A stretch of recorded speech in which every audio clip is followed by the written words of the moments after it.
If you drink coffee every morning, here's what will happen to your body. You'll have an anti-aging effect. Coffee has become the star ingredient in many cosmetic products. Caffeine promotes blood circulation and protects against the appearance of wrinkles and spots. You'll soothe your aches and pains. If you've got a headache, coffee can help ease the pain. Caffeine acts as a mild analgesic and can relieve headaches and migraines. You'll be happier. A study by the National Institute of Health showed that people who drink coffee reduce their risk of depression or negative emotions by 10%. You'll prevent the risk of cancer. People who drink at least 1 cup of coffee a day are less likely to develop certain types of cancer, notably liver cancer.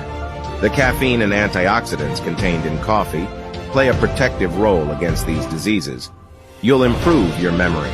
According to several studies, caffeine can stimulate brain function such as short-term memory and concentration. Subscribe for more health tips.